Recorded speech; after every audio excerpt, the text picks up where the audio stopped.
कितना देंगे आपने? सर 70,000 सब 30 मतलब ज्यादा क्या कर सकते हैं सर? 30 हमारी क्षमता से बहुत ऊपर है। हमें लोन लेना पड़ेगा, पर्सनल लोन लेना पड़ेगा, फिर हम दे पाएंगे इसको। क्योंकि इतना मैंने 15 लाख तो मैंने इकट्ठा कर रखे थे, लेकिन अब 15 लाख मुझे और लोन लेने पड़ेंगे। 7 दिन रहे हैं, 7 दिन रहे हैं और एक महीने में मेरे घर पर ही है। रीमैरिज कर ही लिया होगा इसने? किसने? लड़के ने कर लिया, इसकी वाइफ ने नहीं, इसने भी नहीं की। कुछ 20 लाख से ज्यादा नहीं दे सकता पत्नी को। वो 14 कॉम्प्रोमाइज कितने में हो गया था? तब ये लिखा था कि हस्बैंड 15 लाख देने को तैयार है, 30 का। अब वो 30 पे आ गया और वाइफ 40 पे चली गई। नहीं जाता, हम नहीं कर पाएंगे। चलो भाई सेटलमेंट कर रहे हो ना, 30 लाख ठीक ही है। सैलरी भी आपकी 1.5 लाख होगी। नहीं सर, 1 लाख रुपए की लैंड है। मैं कंफर्मेशन एक बोले कि जितने भी ticket pass irretrievable breakdown of marriage में कर देंगे इसको। 15 साल से आप बाहर। एक बात आप कान खोलकर सुन लीजिए, जो मैं आपसे बात कहना चाहता हूं, उस बात को सुन लीजिए, समझ लीजिए, क्योंकि हो सकता है कि आप के सामने कोई ना कोई प्रस्ताव आ रहा हो कि समझौता कर लिया जाए, और समझौता आप भी करने के लिए राजी हो, लेकिन आपसे कहीं ना कहीं बड़ी रकम मांगी जा रही हो और वो रकम आप देने के लिए तैयार हो दूसरे पक्ष के लिए।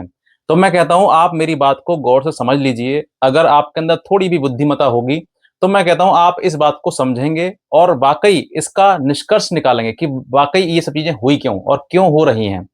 देखो, जिस समय फैमिली विवाद स्टार्ट होता है उस समय छोटे से बात को बहुत बड़ा चढ़ाकर बता दिया जाता है और पत्नी द्वारा तमाम मुकदमे पति के ऊपर कर दिए जाते हैं। उन मुकदमों के बाद उसका प्रेशर पति के ऊपर पड़ता है। अच्छे जो जो नौजवान होते हैं, जो मानसिक रूप से स्ट्रांग होते हैं, शारीरिक रूप से स्ट्रांग हो ना हो लेकिन मानसिक रूप से, जो पत्नी द्वारा तमाम मुकदमे तुम्हारे ऊपर आएंगे, उनका जो प्रेशर तुम पर पड़ेगा वो तुम दिमागी रूप से झेलोगे। अगर तुम मानसिक रूप से स्ट्रांग हो, ताकतवर हो, शरीर में आपकी ताकत हो ना हो डजेंट मैटर, लेकिन आपके जो दिमाग में है वो ताकत अगर है तो तुम उसके प्रेशर को झेल जाओगे।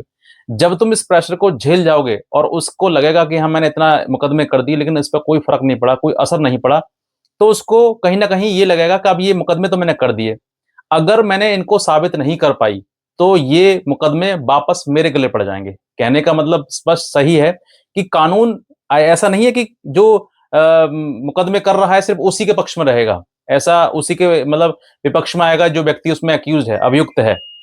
तो ऐसा गलत सोचते हैं आप। जो व्यक्ति मुकदमे जिसने किए हैं अगर वो बात साबित नहीं कर पाया और वो झूठा हो गया तो ये उल्टी माला भी बह सकती है, उल्टी गंगा भी बह सकती है और उल्टा उस महिला के गले में भी जाके पड़ सकता है।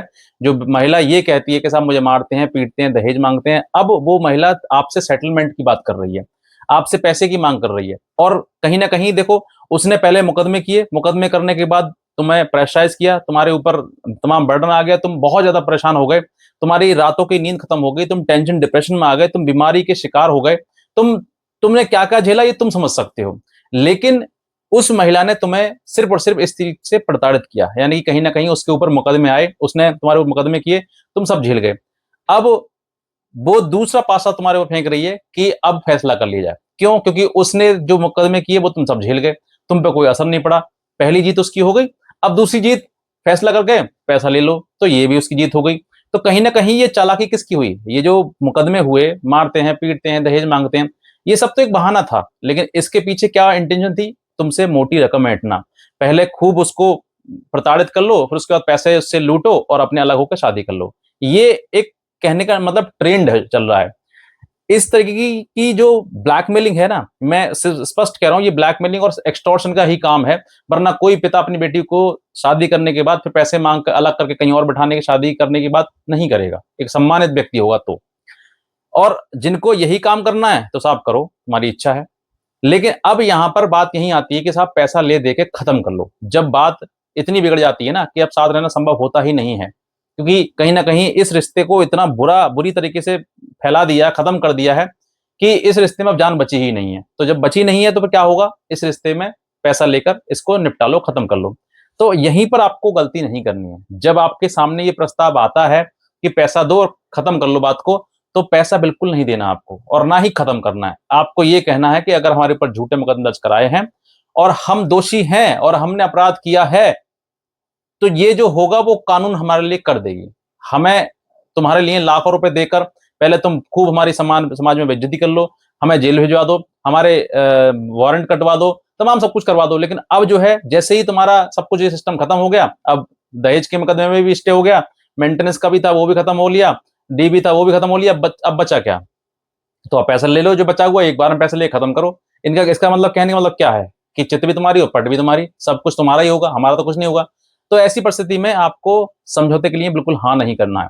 और जिन लोगों के मन में ये सवाल, ये भ्रम रहता है कि सर हम हमारे ऊपर मुकदमे दर्ज कर रखे हैं, हमसे वो पैसा ले लेगी, हमसे प्रॉपर्टी ले लेगी, तमाम दिमाग के मन के उल्टा सीधा फितूर आता रहता है।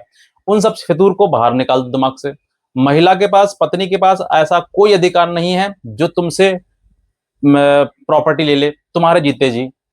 दूसरा, तुमसे सिर्फ और सिर्फ मेंटेनेंस ले सकती है। मेंटेनेंस के लिए क्या रकम कोर्ट मानता है, ये कोर्ट डिसाइड करेगा। और उसके लिए अगर आपने सही से फाइट की, सही से मुकदमे को, मेंटेनेंस के केस को मुकदमे लड़ा, सही से WS दिया, सही से आपने एविडेंस दिया, सही से उसको फाइट किया, तो मैं कहता हूं मात्र नाम का मेंटेनेंस बनेगा, बाकी और मेंटेनेंस नहीं है। और उसको भी अगर आपने चैलेंज कर दिया तो वहां पर भी कहीं ना कहीं स्टे हो जाएगा, कहीं ना कहीं वो भी रुक जाएगा। तो वो भी चीजें आपके कहीं ना कहीं फेवर में आ जाएंगे। तो कहने का मतलब ये है कि जब आपको ये लगता हो कि आपके साथ गलत हुआ है, बुरा हुआ है, और अब उस बुराई का जो मतलब है वो सिर्फ और सिर्फ समझौता करके खत्म करना चाहते हैं, तो समझौता बिल्कुल मत करो। लड़ाई लड़ सकते हो, वो आपके लिए भविष्य में अच्छा रहेगा, लेकिन वो कहीं ना कहीं आपसे समझौता लेकर अलग होना चाहती है, तो बिल्कुल मत करो। क्योंकि यही एक बहुत बड़ा पेंच रहता है कि पहले तो जितना चाहो उतना अत्याचार कर लो, उसके बाद फिर अलग होकर निकल लो, बाहर निकल लो। तो ये आपको नहीं होने देना है। जीवन भर लड़ सकते हो, लड़ो। और रही बात कि जीवन खराब हो रहा है, ये हो रहा है, उस तरीके से हो रहा है, तो मैं कहता हूं आप सही समय पर हैं, शादी करना चाहते हैं, तो आप रिलेशन में, शिप में रह सकते हैं, लिव इन का, जो कि आज के टाइम में सभी को पता है कि ऑनरेबल कोर्ट के द्वारा भी अगर जो कोई लड़की आपके साथ रहना चाहती है, जो कि फ्रीली, मतलब फ्री, आपका कोई उसको दबाव नहीं है, वो स्वेच्छा से आपके साथ रहना चाहती है, तो वो उसमें लिव इन में रह सकती है। लेकिन कहीं ना कहीं आपको उसका भी सर्टिफिकेट बनाना पड़ेगा, आपको वो भी रिश्ता खोलना पड़ेगा। इस तरीके की चीजें आप अपने जीवन को बचा सकते हैं। लेकिन मैं कहता हूं जिसने आपके साथ बुरा किया है उसका बदला नहीं कहूंगा, लेकिन कहीं ना कहीं आप ये समझो कि वो चीजें आपके सामने नहीं आनी चाहिए कि साहब आपसे पैसा लेकर और वो निकल ले। यही आज के टाइम में लुटाई हो रही है। कोर्ट में आप देखोगे तो कहीं ना कहीं यही बात होता है, सेटलमेंट करो, पैसा दो, खत्म, निकल लो। क्यों पैसा दें? किस बात का पैसा दें? क्या हमारे साथ गलत नहीं किया इसने? क्या हम सिर्फ अत्याचार झेलते रहें, झेलते रहें, झेलते रहें? कहते ना वो एक कि अत्याचार करना तो पाप है ही है, लेकिन अत्याचार झेलना उससे भी बड़ा पाप है। तो आपको उस बुराई को झेलना नहीं है, आप समय रहते हुए उस पर एक्शन लें, और साथ ही साथ में अपनी कानूनी लड़ाई लड़ लें, बेफिजूल की नहीं, कानून की लड़ाई लड़ें। इस तरीके का दिमाग जो आपको दे रहा है कि समझौता, पैसा दो, समझौता दो, तो साफ फैसला करना है तो फ्री में कर लो, पैसा एक मत दो। तुम्हारा भी खर्च हुआ, मेरा भी खर्च हुआ, जो भी हुआ हुआ, अब फैसला करना है तो free, without any kind of money.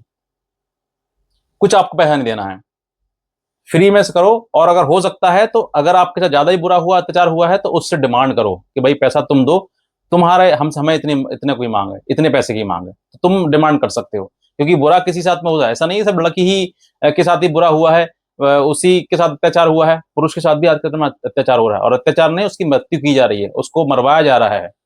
तो कम से कम इन सब चीजों से तो बचोगे आप। अगर गलत हुआ है, बुरा हुआ है, तो आप भी मांग कर सकते हैं। क्या आपके साथ में बुरा नहीं हुआ, आपके साथ अत्याचार नहीं हुआ? क्या मनुष्य पुरुष के साथ में क्या हिंसा नहीं होती है? उसका तो बहुत बहुत हिंसा होती है। तो इस तरह की चीजें अगर आपको लगता है कि मैं फैसला करना चाहता हूं, तो फैसला मत करिए, बिल्कुल मत करिए। और करना है तो फ्री में करिए, बिल्कुल। तुम अपने घर, हम अपने घर, बस। साथ रहने की गलती मत करना। अगर आप सोच रहे हो कि भाई ठीक है साथ में रह लेते हैं, साथ में गुजारिश कर, मतलब ठीक कर लेते हैं, तो बिल्कुल नहीं। अब जब विवाद इतना बढ़ जाता है, बहुत अधिक बढ़ जाता है, तो मैं कहता हूँ फिर साथ में रहना संभव नहीं होता है। अगर आप बुला भी लोगे, मन करेगा भी आपका, तो मैं कहता हूँ महीना 2 महीने रहेगा, उसके बाद फिर वो चीजें बिगड़ जाएंगी और फिर बहुत बड़ा पहाड़ बन के सामने आएंगे तुम्हारे। वो मुसीबत छोटी थी, वो और अत्यधिक बड़ी हो जाएगी। और जब बड़ी इतनी हो जाएगी, तो फिर आप सोच कर देखिए कि फिर पछताओगे, फिर कहोगे कि साहब इससे तो बढ़िया पहले थे, अब तो और ज्यादा मुकदमा हम पे ठुक गए। तो ये मुकदमों की सीरीज जो है वो आप पर और बढ़ भी सकती है। ये मैं डरा नहीं रहा हूँ किसी के लिए, बस मैं इतना कहना चाह रहा हूँ कि सचेत रहिए। आपके आज के टाइम पर जो है, जो समय चल रहा है, उस समय के अनुसार पुरुष की हालत बहुत खराब है। पुरुष शरीर में ताकत हो सकती है, लेकिन कानूनी रूप से वो कमजोर पड़ गया है। कानूनी ताकत जो उसके पास कम है। इसीलिए अपने आप को थोड़ा सतर्क रखिए, सावधान रखिए, रहिएगा। और सही से निर्णय लीजिए जीवन का, ताकि आपका जीवन अब तक जो खराब हुआ भविष्य में ना हो।